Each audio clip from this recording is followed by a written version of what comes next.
Vivemos num tempo muito especial. Vivemos no tempo da super tecnologia. O homem avançou no conhecimento, na capacidade de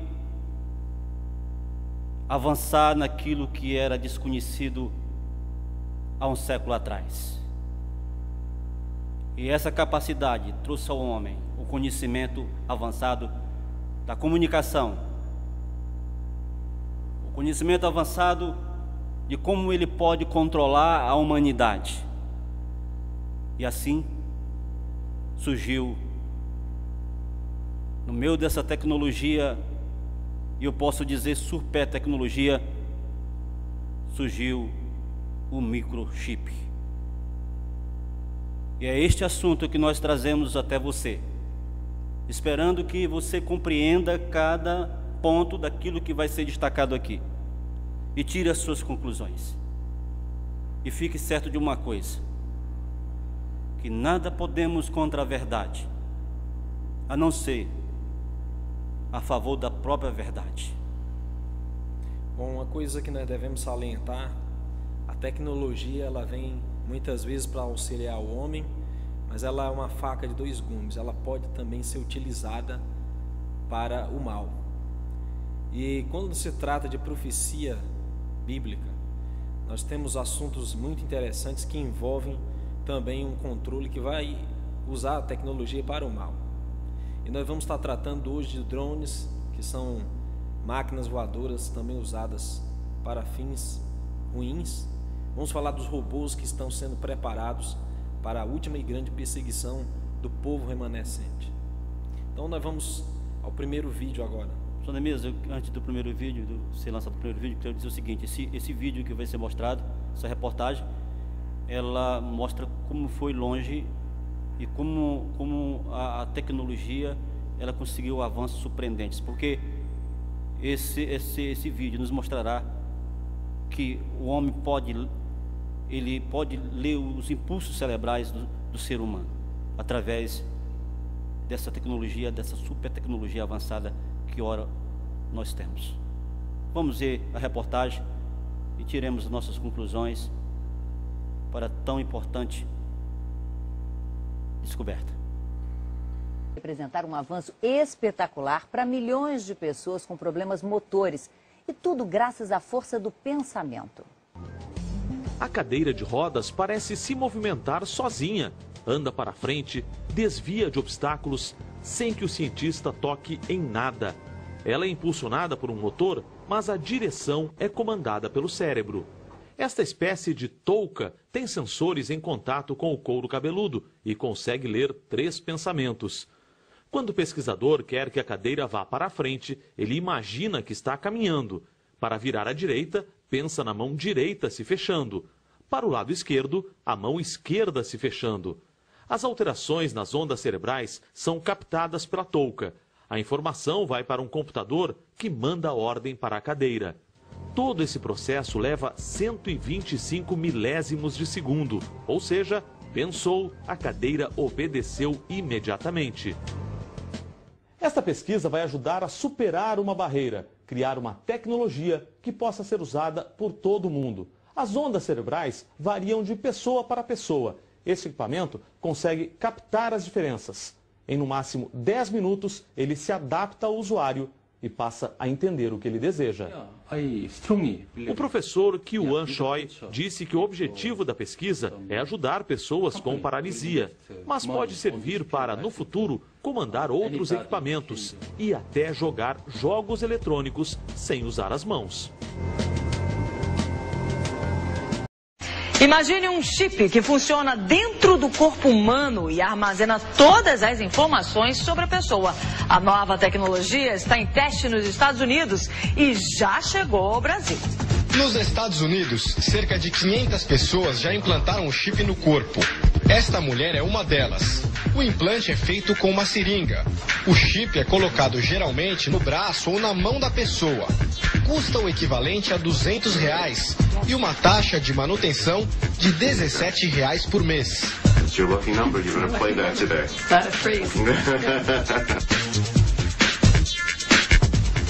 O O chip para seres humanos tem o tamanho de um grão de arroz e tem uma microantena que emite sinais em radiofrequência. Há 3 anos, o governo americano autorizou esta empresa da Flórida a produzir chips para implantes em pacientes que precisam de cuidado médico especial. O Scott, que é o presidente da empresa que fabrica o chip, tem um exatamente aqui no braço direito, e assim que ele chega no hospital ou no médico dele, eles passam um scanner, aparece a identificação dele com 16 números, esses números são colocados no computador e aí qualquer médico vai ter acesso à ficha médica que ele tem. Ele diz que muitas vezes os pacientes chegam ao pronto-socorro sem poder falar ou inconscientes. Com este chip, o médico obtém na hora informações fundamentais para salvar a vida do paciente. Este mesmo chip é usado há 15 anos em milhões de cachorros e gatos. Quando eles se perdem, fica fácil saber quem é o dono. Mas cientistas alertam. Testes feitos com ratos mostraram que o chip pode provocar câncer. Pelo menos 1% dos animais testados desenvolveu tumores na região do implante. Este médico da Universidade da Califórnia foi credenciado para usar a nova tecnologia nos pacientes. Ele implanta cerca de 20 chips por ano. Ele diz que não há perigo algum. No máximo, uma pequena infecção com sangramento ou dor, os mesmos riscos de alguém que faz um exame de sangue. No meio do deserto dos Estados Unidos, encontramos Mike, um engenheiro autodidata.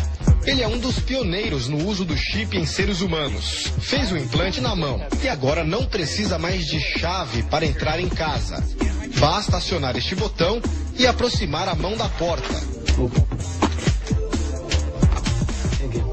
Depois de trabalhar durante 8 anos na Bolsa de Nova York, Mike agora se dedica a criar invenções malucas que só funcionam com o chip. Quando ele aproxima a mão desse equipamento, as chamas aumentam, como num passe de mágica.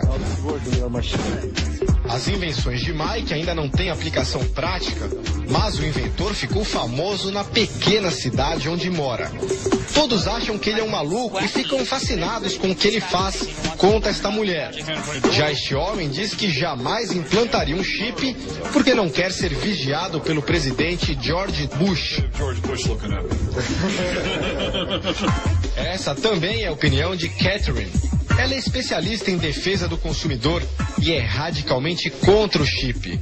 Catherine diz que todas as pessoas que fizeram o implante tiveram suas informações arquivadas num banco de dados. E que o governo e algumas empresas estão desenvolvendo projetos para vigiar os passos de quem usa o chip. O monitoramento é feito com leitores escondidos em portas, tapetes e outros objetos acima de qualquer suspeita.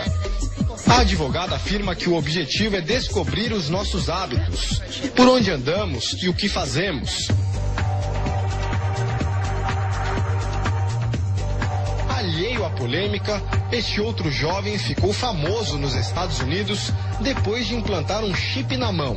Ele também abre a porta de casa sem usar a chave. E mais, destrava as portas do carro. E até liga o computador com apenas um movimento da mão. E aqui no Brasil, será que as pessoas aceitariam implantar no corpo um chip capaz de fornecer todas as informações sobre elas? E você, teria coragem de ser chipado? Chip? Saber tudo de você, não. Na verdade, eu achei isso um absurdo, né? Eu sou contra. Em São Paulo, a tecnologia do novo chip será utilizada no trânsito a partir do ano que vem. O chip vai conter todas as informações sobre o veículo. Antenas instaladas pela cidade vão ler os dados. E os motoristas em situação irregular serão parados pela polícia ou pelos fiscais de trânsito. Alexandre Hashimoto é engenheiro eletrônico da Universidade de São Paulo. Ele diz que no futuro as pessoas serão monitoradas 24 horas por dia. Para ele, é preciso ter cautela. Nós temos que saber ter um limite até onde a tecnologia vem para ajudar e da onde as pessoas começam a utilizar a tecnologia com outros fins de exploração, fins de segregação, fins de separação. Então isso eu acho que passa a ser prejudicial. Para Vanderlei Ferreira, executivo da área de telecomunicações, o chip de radiofrequência veio para ficar. Eu posso utilizar isso como uma identificação funcional. Então, ao chegar na empresa, eu poderia passar por uma leitora. Né? Seja bem-vindo, Vanderlei. Seja bem-vindo, Vanderlei. Seja bem-vindo, Vanderlei. E ela faz a leitura. E põe a sua foto na tela. Né? E põe minha foto também na tela, para justamente uma questão de segurança. Seja bem-vindo, Vanderlei. Este advogado é radicalmente contra o uso do chip. Ele acredita que fere o direito do cidadão à privacidade. Toda tecnologia de identificação e rastreamento do cidadão é potencialmente nociva à democracia e à privacidade. Eu diria que nos Estados Unidos eles estão experimentando um período difícil, né? Porque o terrorismo está servindo de pretexto para que órgãos do governo, órgãos de repressão, criem regras tendentes a cercear a privacidade em nome de uma suposta segurança. Que tal você chegar no caixa e pagar fazendo só assim, ó. Pronto, tá pago. É como se o meu cartão de crédito estivesse já dentro. O cartão vai ficar sempre na mão do cliente. É como se o meu cartão de crédito estivesse já dentro. O cartão vai ficar sempre na mão do cliente. É como se o meu cartão de crédito estivesse já dentro. Que tal você chegar no caixa e pagar fazendo só assim, ó.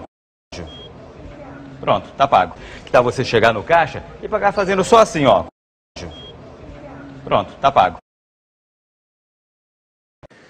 Os microchips acabam de tornar velho e superado um recente símbolo de modernidade, o cartão de crédito. É possível hoje fazer pagamentos com celular, relógio ou até com um simples chaveiro. Você pode carregar um caixa eletrônico no bolso. É a coluna Connect, hoje com César Menezes.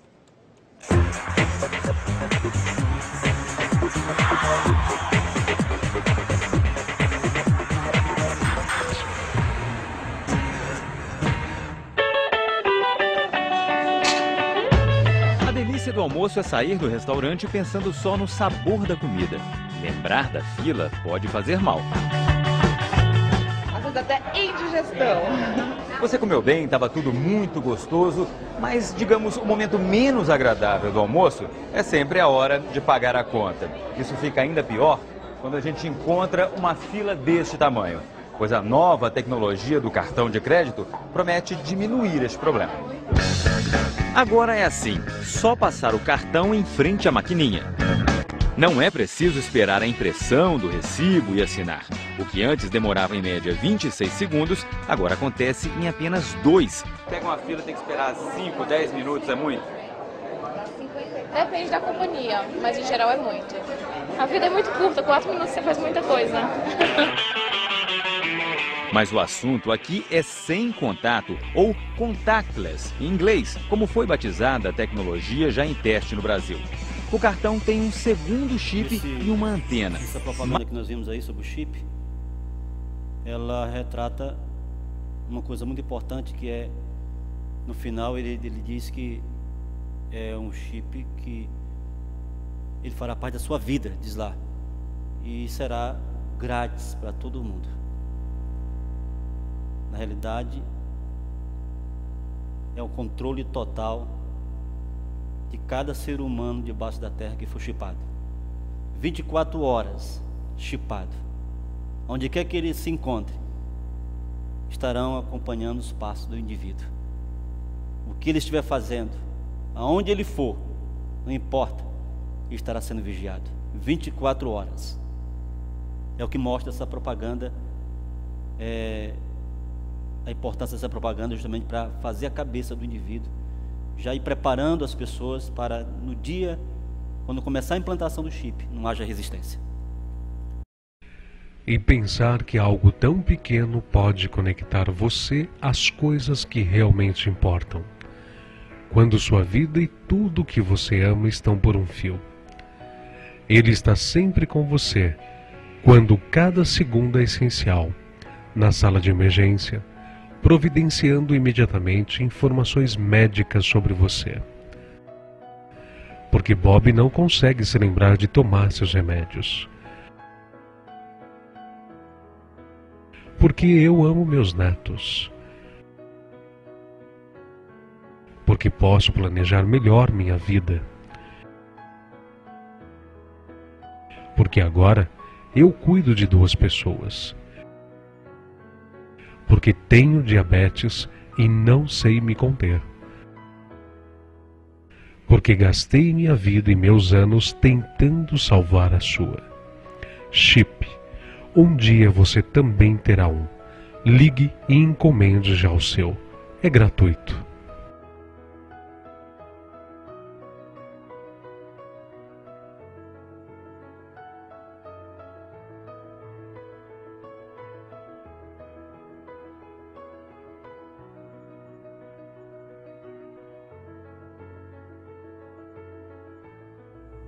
Uma das características do chip é que ele terá todas as informações médicas do indivíduo. Tudo que o indivíduo tem. Se tem um problema de saúde, lá estará constando no chip. E é por isso que nos Estados Unidos, o presidente Obama, em 2013, já fez realidade a questão do chip. Só poderá receber algum benefício de alguma unidade médica da rede hospitalar dos Estados Unidos, se a pessoa estiver chipada. E ele diz: todos terão que ser chipados. Vamos ver essa reportagem. Tiremos nossas conclusões.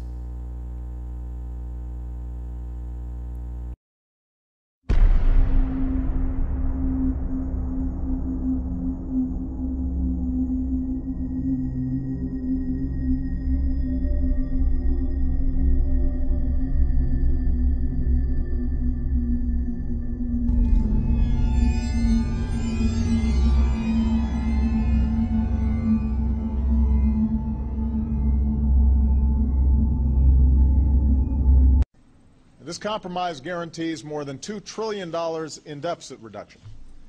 It's an important first step to ensuring that as a nation we live within our means. Yet it also allows us to keep making key investments in things like education and research that lead to new jobs. Yes, that means making some adjustments to protect healthcare programs like Medicare so they're there for future generations. It also means reforming our tax code so that the wealthiest Americans and biggest corporations pay their fair share. I've said it before, I will say it again, we can't balance the budget on the backs of the very people who have borne the biggest brunt of this recession. Everyone's going to have to chip in. That's only fair.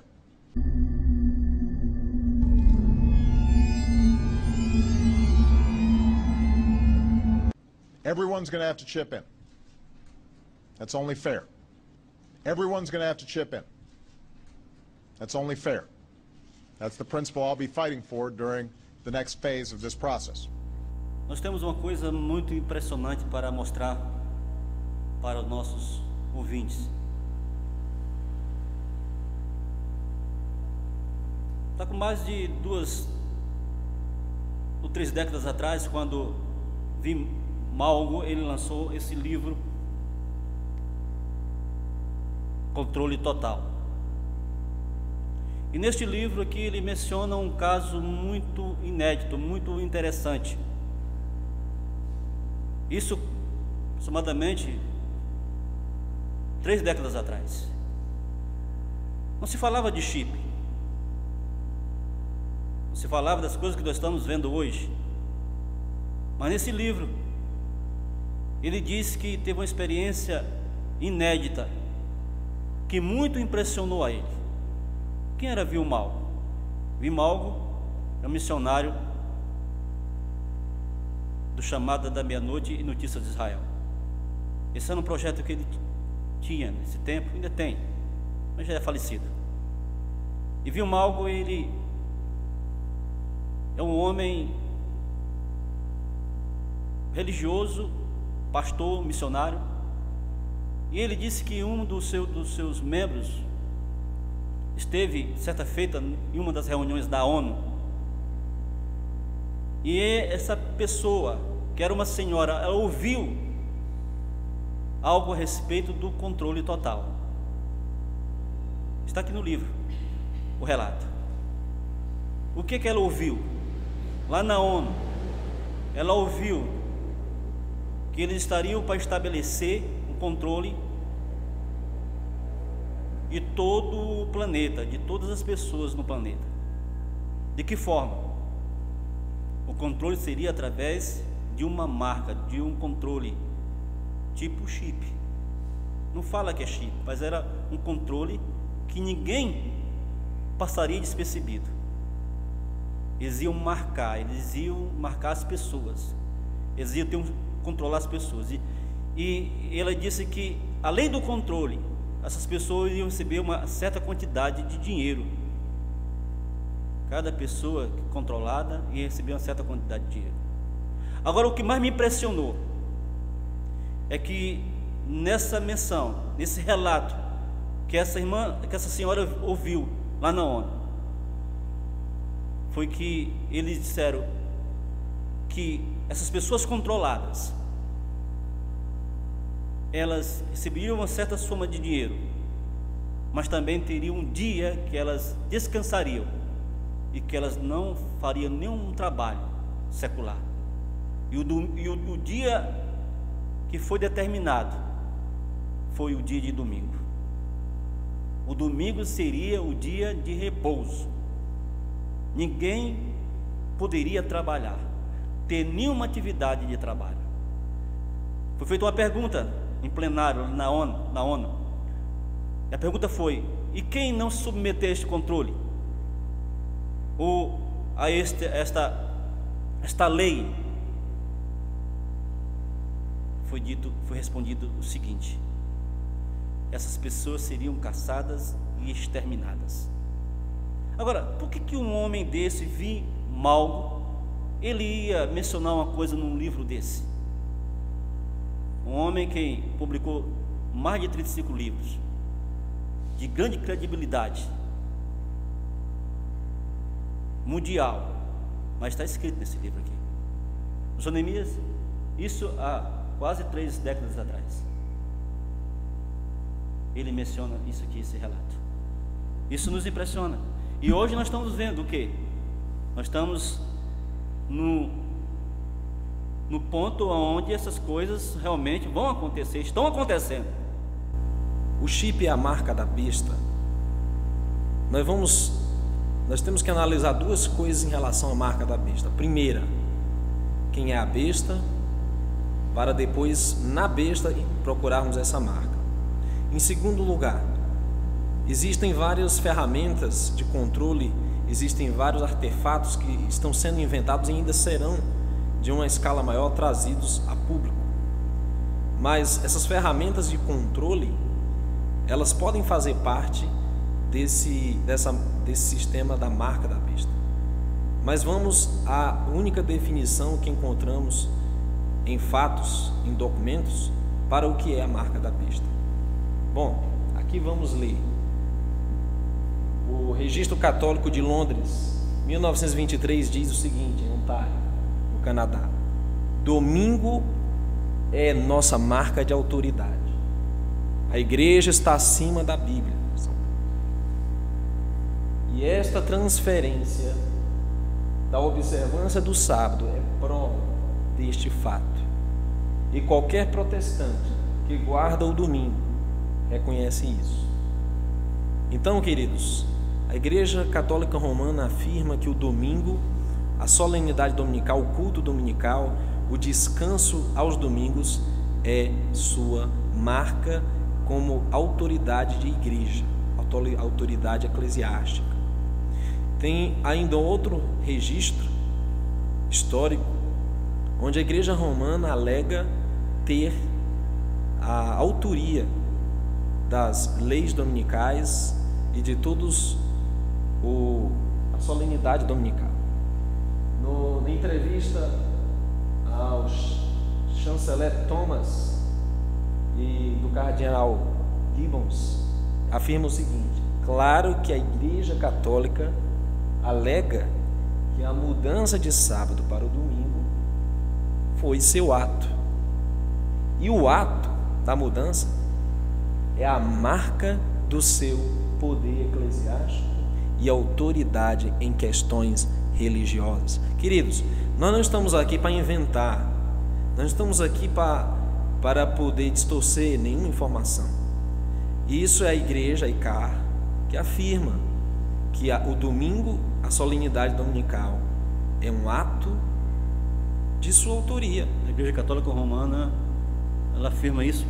Então, quando nós falamos aqui sobre bestas na profecia, ou reinos, e mais essa besta que surge do mar, em Apocalipse 13, verso 1 em diante, nós estamos se referindo realmente ao poder papal, essa supremacia dessa igreja que detém autoridade política e religiosa, que, como afirma, nós temos autoridade religiosa para mudar até a lei de Deus e mudar do descanso sabático para o domingo. O falecido Papa João Paulo II escreveu na sua encíclica papal, na sua carta Dies Domini, que significa Dia do Senhor em português, a seguinte afirmação: trata-se de um fenômeno social e cultural que não deixa por certo de ter elementos positivos na medida em que pode contribuir no respeito de valores autênticos para o desenvolvimento humano e o progresso no conjunto da vida social. Isto é devido não só à necessidade de descanso, mas também à exigência de festejar que está dentro do ser humano. Infelizmente, quando o domingo perde o significado original e se reduz a puro fim de semana, pode acontecer que o homem permaneça cerrado num horizonte tão restrito que não mais lhe permite ver o céu. Então, mesmo bem trajado, torna-se intimamente incapaz de festejar. Então ele apela para que o domingo não seja simplesmente um fim de semana, mas que ele ganhe notoriedade, que ele passe a ser realmente o destaque no fim de semana, mais que o sábado, mais que a sexta-feira à noite. Ainda em sua carta ele diz: ninguém desconhece, com efeito, que no passado relativamente recente a santificação do domingo era facilitada nos países de tradição cristã por uma ampla participação popular, inclusive pela organização da sociedade civil que previa o descanso. O descanso dominical como ponto indiscutível na legislação relativa às várias atividades laborativas. Hoje, porém, mesmo nos países onde as leis sancionam o caráter festivo deste dia, a evolução das condições socioeconômicas acabou por modificar profundamente os comportamentos coletivos e, consequentemente, a fisionomia do domingo. Impôs-se amplamente o costume do fim de semana, entendido como momento semanal de distensão, transcorrido talvez longe da morada habitual e caracterizado com frequência pela participação em atividades culturais, políticas e desportivas, cuja realização coincide precisamente com os dias festivos. Agora, eu gostaria que vocês atentassem para as seguintes palavras do falecido Papa João Paulo II, que teve como bandeira, durante o seu reinado, a difusão do domingo, uma cruzada para salvar o domingo. Veja o que ele disse: por isso, é natural que os cristãos se esforcem para que também nas circunstâncias específicas do nosso tempo, a legislação civil tenha em conta o seu dever de santificar o domingo. Sério? E em todo caso, tenha a obrigação de consciência de organizar o descanso dominical, de forma que ele seja possível participar na Eucaristia, abstendo-se dos trabalhos e negócios incompatíveis com a santificação do dia do Senhor. Nós sabemos que esse dia do Senhor aqui se refere ao domingo, com sua alegria própria e com o necessário repouso do espírito e do corpo. Encíclica papal João Paulo II, Dies Domini, página 68. Isso é muito sério, professor Neemias. Meus queridos, apelar para a legislação, isso aí já é muito sério. Nós temos evidências históricas, factuais e materiais de que, assim como Constantino, no quarto século, no dia 7 de março de 321, declarou o domingo como o dia de repouso de todo o Império Sacro Romano, e posteriormente no ano 364, quando ele declarou excomungado todos os cristãos que se achassem judaizando no sábado, e ali iniciou uma inquisição, uma perseguição em cima dos adoradores do Criador, em cima daqueles que têm o sábado do Criador como dia de repouso, não domingo. Então, a partir daquele momento, historicamente, houve uma abertura, uma caçada aos adoradores do Criador. E isso vai culminar nos últimos dias com o que nós conhecemos que o Apocalipse revela, que todo aquele que não adorar, todo aquele que não tiver a marca ou o número do seu nome, que seja morto, que seja caçado. Conforme o Apocalipse descreve no capítulo 3, verso 15 a 17, que quem não tiver a marca não vai poder comprar, não vai poder vender. Não é mesmo? Interessante que você, esse ponto aí, que fala de apelar para a legislação. Quando eu falo legislação, estou falando de leis, não é isso? Isso é muito sério. Ele apelou para a legislação. E ele apelou e a coisa continuou acontecendo, porque o Parlamento Europeu, que é a legislação, o Parlamento Europeu está lá formulando uma forma de que o dia venha realmente a ser um dia, o domingo seja de veras santificado na Europa toda. Esse vídeo aí, por exemplo, vamos mostrar esse vídeo, essa reportagem. Veja essa reportagem aí. Olha como é interessante.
Também essa outra reportagem do padre.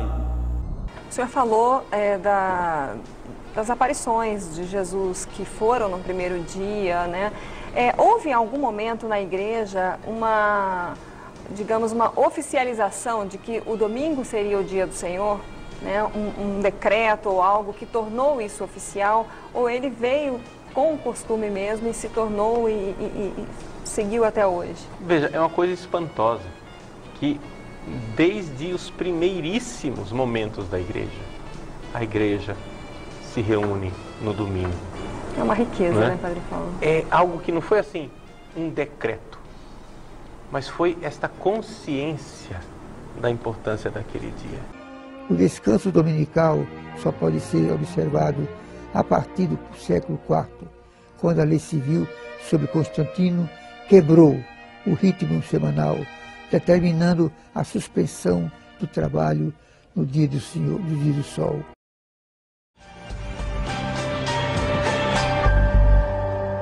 Historicamente, no ano de 1888, o senador Blair, nos Estados Unidos, propôs ao Congresso americano que o domingo devia ser o dia de descanso para todos os trabalhadores e todos os cidadãos. Essa lei teria todo o peso do Congresso americano e tinha o apoio de todas as representatividades religiosas da sua época, com exceção de um grupo que eram os adventistas do sétimo dia. Perante o Congresso americano naquela época, foram A.T. Jones e J. Wagner, dois ilustres defensores da liberdade, dos direitos de liberdade de expressão, defensores da Constituição americana, homens que entendiam muito bem das implicações históricas e proféticas de, em 1888, os Estados Unidos da América adotarem uma lei dominical. O debate foi acalorado, ele se estendeu por várias horas, aliás, vários dias, e conforme nós temos registrado na história, os argumentos em defesa da Constituição que os irmãos Jones e Wagner apresentaram foram mais eloquentes e mais claros do que uma imposição dominical que iria restringir o direito de umas minorias que ainda preservam a adoração ao Criador e o descanso sabático. Meus queridos, o Criador sempre teve homens sinceros, homens fiéis, defensores dos mandamentos e do testemunho de Jesus. Acontece que, infelizmente, por causa da repetição das mentiras e da tradição, as verdades passam a se parecer com mentiras e as mentiras passam a se parecer com verdades. Mas em nenhum aspecto a adoração dominical tem embasamento escriturístico da Bíblia e em nenhum momento a história respalda a adoração dominical como sendo parte das origens da igreja cristã, que pelo contrário, quando lemos na enciclopédia, todos os cristãos, eles ainda mantinham a tradição de obedecer o mandamento do descanso sabático até o quarto século. Todos eles respeitavam o descanso sabático, até que Constantino, ao adentrar na igreja cristã, mudou. E então o mundo cristão passou a adotar o domingo. Recentemente, em 2009, o emérito Papa Bento XVI foi a público para pedir que o domingo fosse levado em conta pelas legislações. Repete o que diz João Paulo II, né? Ele continua a mesma agenda. No ano de 2012, ele fez uma declaração bombástica que veio realmente a confirmar o intento da Igreja Católica Romana de forçar a observância dominical sobre todas as legislações. Mas o mais interessante que disso, nós vamos ver posteriormente, é que existe uma grande força política por trás dessa imposição dominical que irá corroborar a segunda besta do Apocalipse 13, vai dar imagem, vai dar vida à besta, para que ela possa falar por meio de leis, ela possa realmente estabelecer sua imagem em todos os cantos da terra para ser adorada.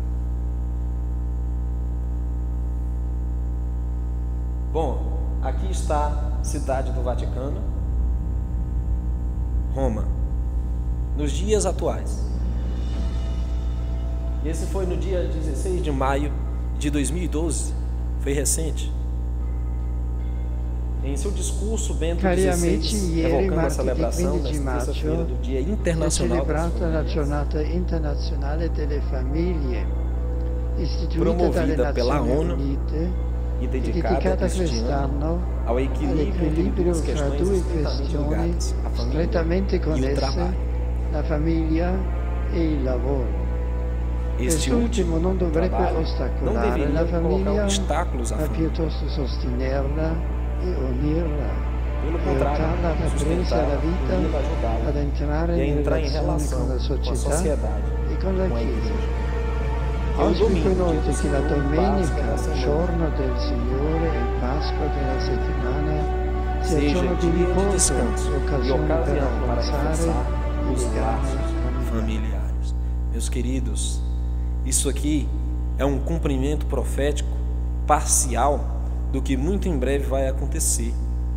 O domingo realmente será levado em conta, mas não só mais como o dia da família, não só mais como um dia de descanso opcionais, mas será realmente uma imposição legislativa para que todas as nações que fazem parte das Nações Unidas hoje, e todas que não fizerem parte vão ser exterminadas, possam obedecer ao mandamento do homem e rejeitar os mandamentos do Criador.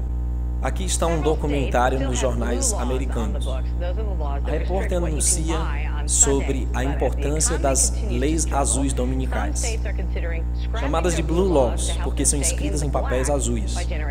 Elas são uma realidade em vários dos estados Unidos, vários estados americanos têm as leis dominicais já como parte da obrigação dos cidadãos. E os cidadãos são obrigados a fechar seus comércios aos domingos, já nos dias atuais.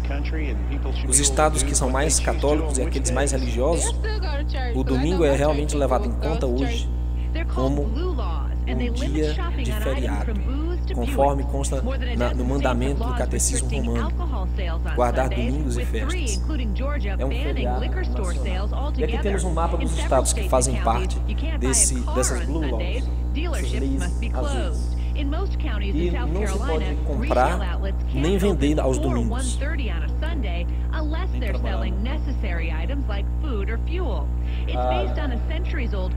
A desobediência a esse mandamento vai incorrer em punições de multas e várias sanções, né, econômicas, e pela forma da lei várias punições, né, que hoje já existem nos Estados Unidos. Existem leis dominicais locais em estados diferentes americanos. E os religiosos realmente difundem essa ideia para que a igreja possa se reunir ao domingo em peso, para que as pessoas possam dar mais assistência aos cultos, ou segundo eles alegam. E aqui está escrito na matéria os esforços para que o descanso dominical seja levado em conta pelos cidadãos.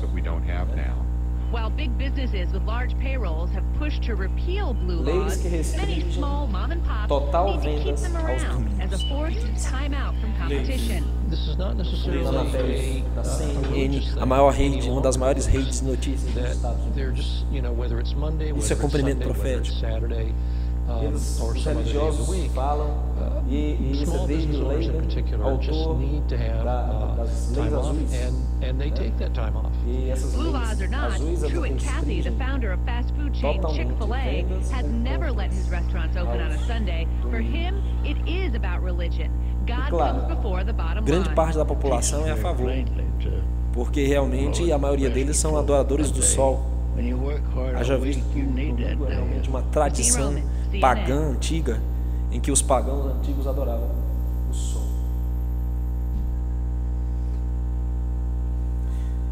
Nós vamos ver agora uma reportagem, irmãos, sobre o que a nova ordem mundial está preparando para os adoradores do Criador, os que servirem ao Senhor obedecendo o quarto mandamento.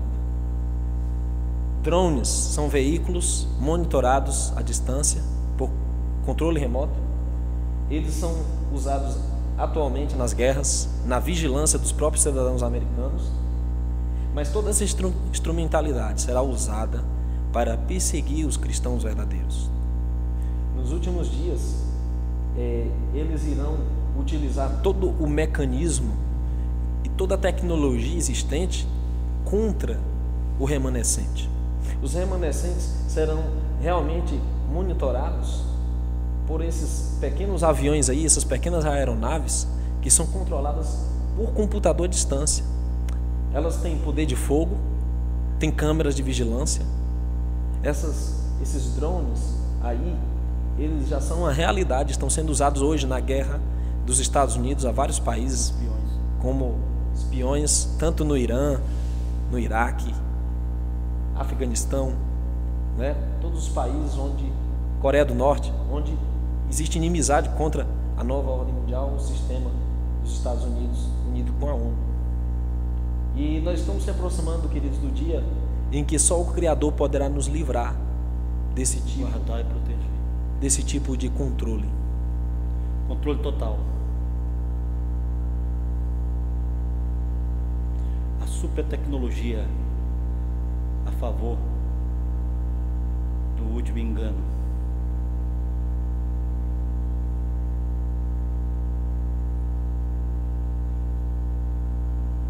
Lembrando que todos os mecanismos de controle, de imposição da nova ordem mundial, eles não são a marca da besta, eles são ferramentas de controle. Boa. E as que ainda vão surgir. Tudo isso será utilizado em favor da falsa adoração para rastrear os que não se amoldarem a esse novo sistema. Mas eles não são a marca da besta, mas infelizmente serão usados para esse controle da marca da besta. Então, todos esses mecanismos, eles não são a marca da besta, eles são instrumentos que serão utilizados no controle global. Controle técnico, né? Em função forma de controlar do governo do anticristo, né? Para perseguir os cristãos que estiverem fora da lei da nova ordem mundial, os que estiverem proscritos, né?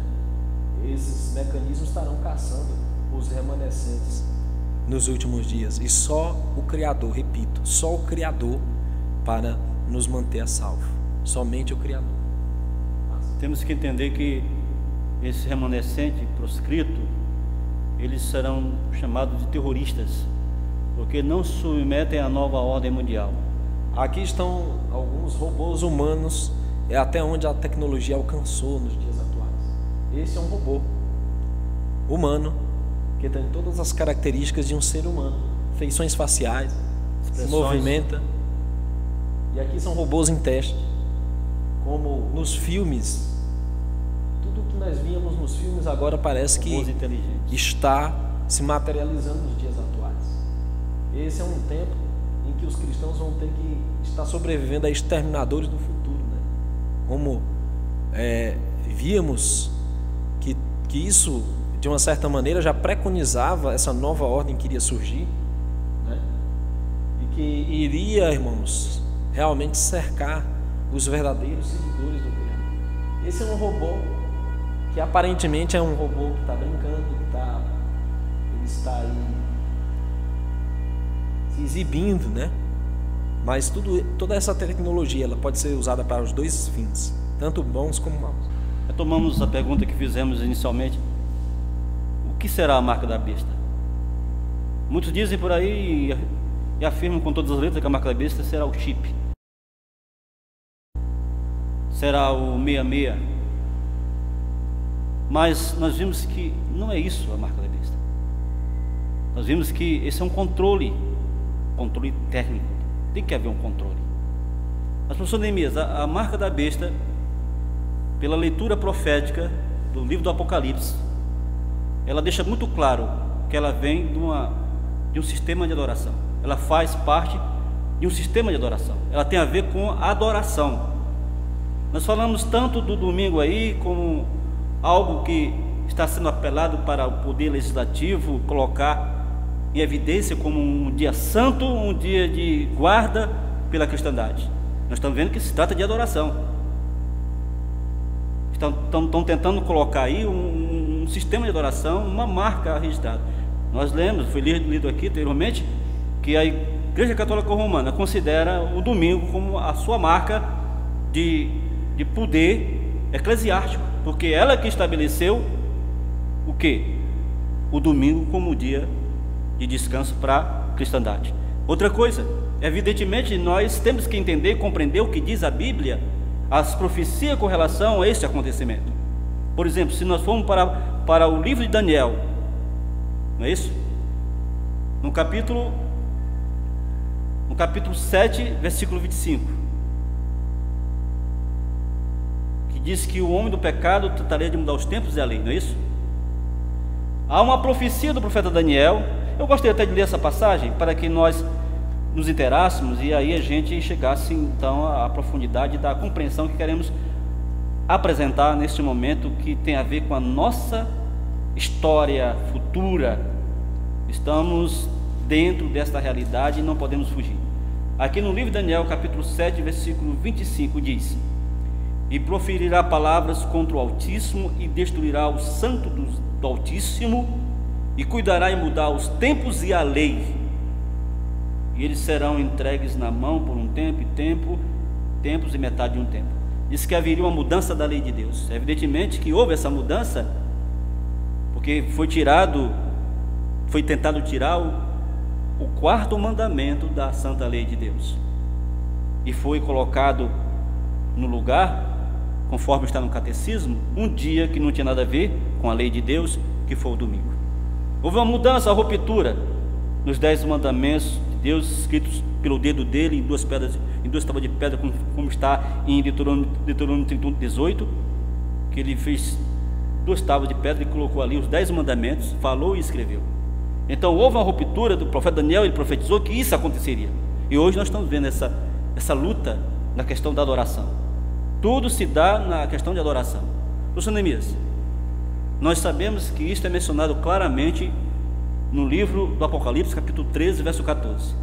Eu quero ler aqui o capítulo 13, verso 14, e queria que você fizesse essas considerações, para que o nosso entendimento se amplie e nós possamos chegar a uma compreensão.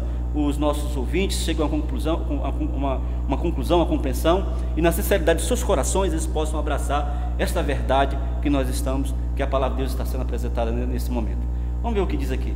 Aqui no Apocalipse, capítulo 13, nós lemos assim, e vamos considerar isso aqui, como é profundo essa questão aqui. Vamos ver aqui a profecia. Capítulo 13, verso 14 diz o seguinte: engana os que habitam na terra com sinais que lhe foi permitido. Aliás, é o capítulo 13, verso 14, não é isso? Foi permitido que fizesse presença da besta, dizendo aos que habitam na terra, que fizesse uma imagem à besta, que recebera a ferida da espada e vivia. E diz aqui, no verso 16 em diante,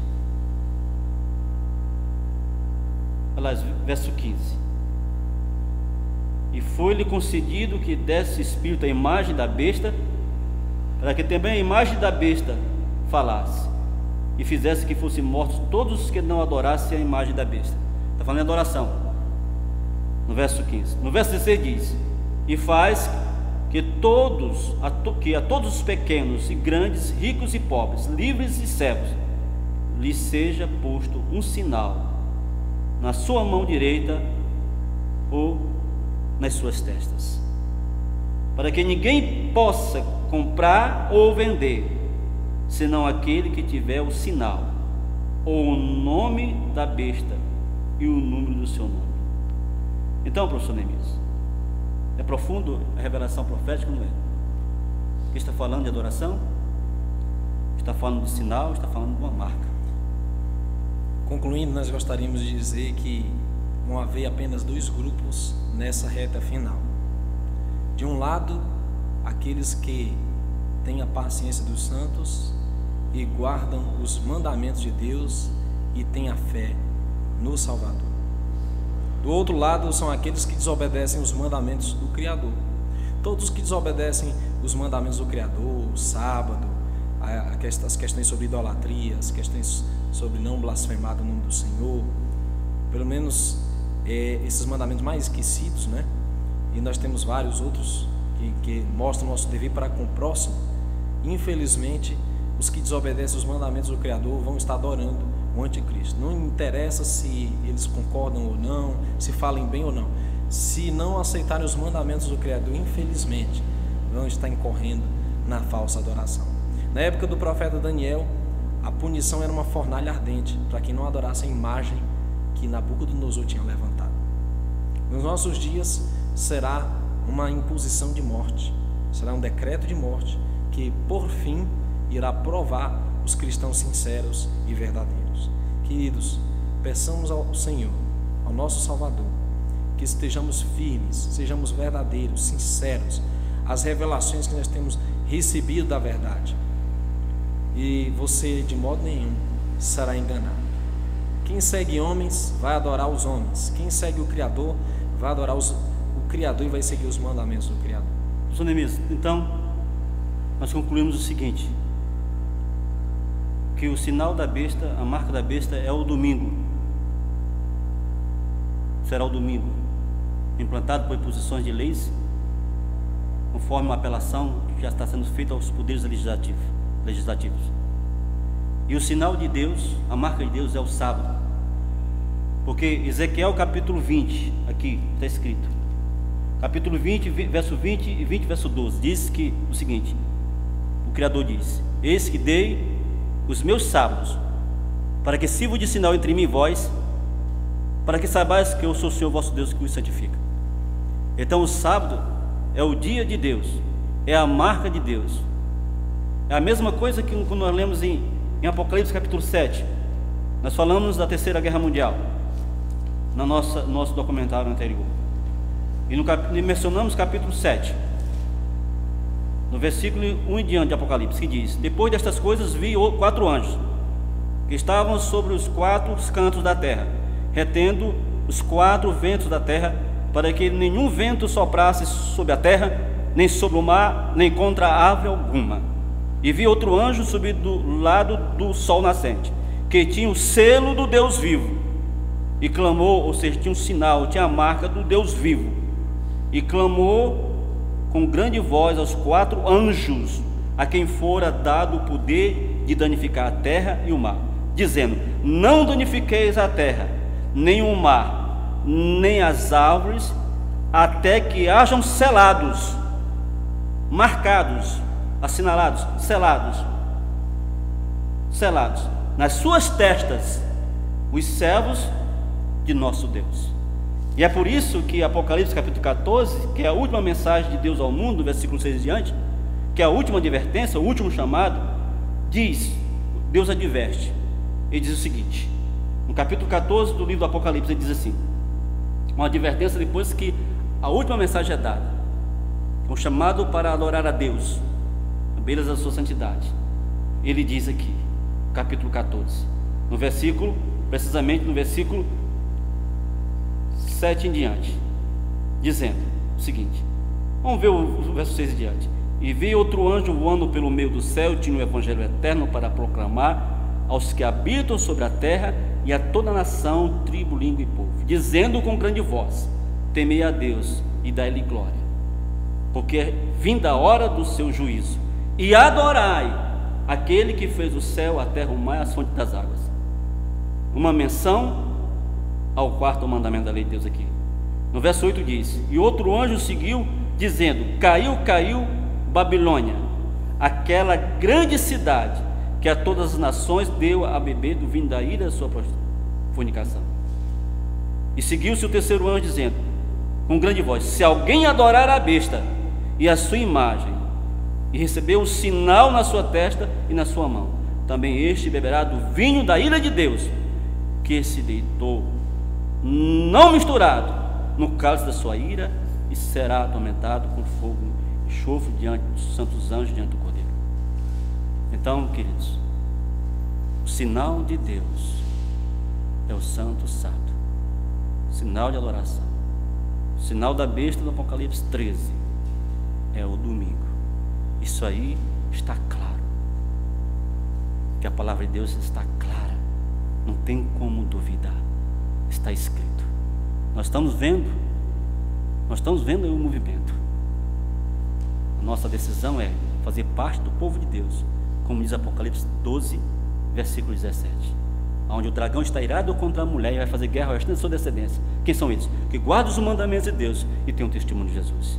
E a guarda dos mandamentos de Deus está incluído também o dia da adoração, que é o 4º mandamento da lei de Deus, que diz: lembra-te do dia do sábado para o santificar.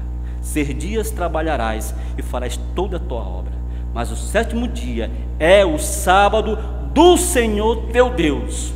Nesse dia não farás obra nenhuma, nem teu filho nem tua filha, nem teu servo nem tua serva, nem o teu animal. Ora, o animal não é religioso, mas nem ele, nem o teu animal, porque em 6 dias fez o seu céu, a terra, o mar e tudo o que neles há, e no 7º dia Deus abençoou, Deus santificou, Deus descansou. É isso, pastor Neemias? Essa mensagem que nós queremos endereçar a você. E eu digo o seguinte: nada podemos contra a verdade, a não ser em favor da própria verdade.